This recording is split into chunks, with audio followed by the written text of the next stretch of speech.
Shalom Aleichem, bienvenue donc dans notre rubrique Les Clés du Bonheur. Alors on s'est posé une question aujourd'hui, jusqu'où rester en thérapie de couple? Excellente question et je vous la pose d'ailleurs.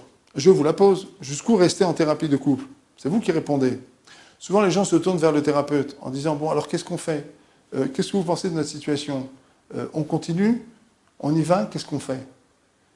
Mais cette question, elle est fondamentalement posée aux gens qui sont dans la thérapie ou à ceux que ça chatouille de venir en thérapie. Jusqu'où vous allez rester en thérapie? C'est très simple. C'est à vous de mesurer. Le changement de posture, le changement de vision, le changement d'attitude. Est-ce que oui ou non, on a compris qu'on est obligé à la fois d'avoir la patience, d'aller au fond des structures de notre personnalité, de comprendre finalement au fond la personnalité de l'autre, de comprendre les structures profondes de nos interactions. Ça prend du temps. Les problèmes qu'on traite, ils n'ont pas 1 an. Ils ont 5 ans, ils ont 10 ans, parfois ils ont même trait à l'éducation qu'on a reçue ou qu'on n'a pas reçue d'ailleurs.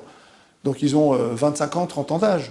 On ne va pas traiter en 1 jour, en 1 séance ou même en 5 séances des problèmes qui ont 30 ans d'âge. Ça, c'est une partie qui prend du temps. Ensuite, il y a une autre partie qui nécessite des prises de conscience.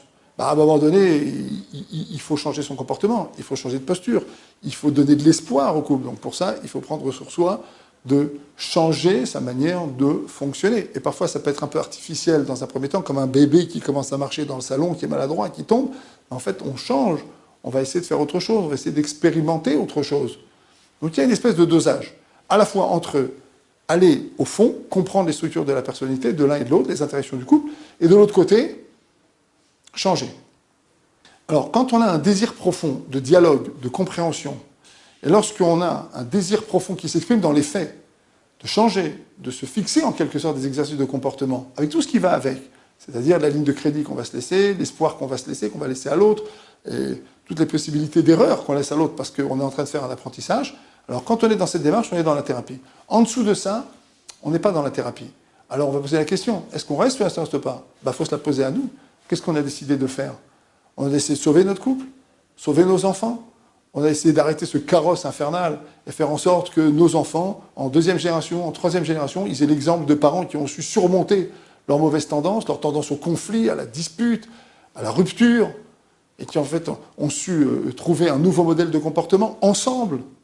Ou alors est-ce qu'au contraire on veut leur offrir le spectacle de gens qui refusent de se remettre en cause, qui refusent de se travailler, qui refusent d'essayer de comprendre l'autre, qui sont dans le refus. Et on leur offre ce spectacle-là. C'est à nous de nous poser cette question-là.